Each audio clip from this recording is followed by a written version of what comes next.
Mask man ಚಿನ್ನಯ್ಯನ ಮೊಬೈಲ್ನಲ್ಲಿ ಅಡಗಿದ್ಯಾ ರಹಸ್ಯ. ಮಾಸ್ಕ್ ಮ್ಯಾನ್ ಚಿನ್ನಯ್ಯನ ಮೊಬೈಲ್ ಡೇಟಾ ರಿಟ್ರೀವ್ಗೆ SIT ತೀರ್ಮಾನ ಮಾಡಿದೆ.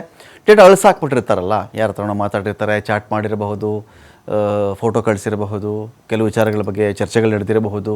ಡೇಟಾ ಸಿಗಲ್ವಲ್ಲ ಇವಾಗ, ಅದಕ್ಕೆ ಡೇಟಾ ರಿಟ್ರೀವ್ ಮಾಡಿದ್ರೆ ಹೇಗೆ, ಡೇಟಾವನ್ನು ಮತ್ತೆ ಪತ್ತೆ ಹಚ್ಚಿ ಮತ್ತೆ ಪಡೆದುಕೊಂಡ್ರೆ ಹೇಗೆ ಅಂಥೇಳಿ SIT ಒಂದು ಕಡೆ ಪ್ಲಾನ್ ಮಾಡ್ಕೊಳ್ತಾ ಇದೆ. ಮಹೇಶ್ ಶೆಟ್ಟಿ ತಿಮರೋಡಿ ಮನೆಯಲ್ಲಿ ಸಿಕ್ಕಿದಂಥ 2 ಮೊಬೈಲ್ಗಳು ಚಿನ್ನಯ್ಯನಿಗೆ ಸೇರಿದ್ದು ಅಂತ ಹೇಳ್ತಾರೆ. ಚಿನ್ನಯ್ಯ ಉಳಿದುಕೊಂಡಿದ್ದಂಥ ಕೋಣೆಯಲ್ಲಿ ಈ ಮೊಬೈಲ್ಗಳು ಸಿಕ್ಕಿದ್ವು. ಮೊಬೈಲ್ಗಳನ್ನು ಡೇಟಾ ರಿಟ್ರೀವ್ ಮಾಡಲಿಕ್ಕೆ SIT ತೀರ್ಮಾನ ಮಾಡಿದೆ. ಇದೀಗ ಚಿನ್ನಯ್ಯನ ಮೊಬೈಲ್ನಲ್ಲಿದ್ದಂಥ ಮಾಹಿತಿ ಡಿಲೀಟ್ ಮಾಡಿರುವಂಥ ಶಂಕೆ ಇದೆ. ಹಾಗಾಗಿ ಎಲ್ಲವನ್ನು ಮರಳಿ ಪಡೆದುಕೊಳ್ಬೇಕು ಅಂತೇಳಿ SIT ಇದೀಗ ಡೇಟಾ ರಿಟ್ರೀವ್ನ ಹಿಂದೆ ಬಿದ್ದಿದೆ.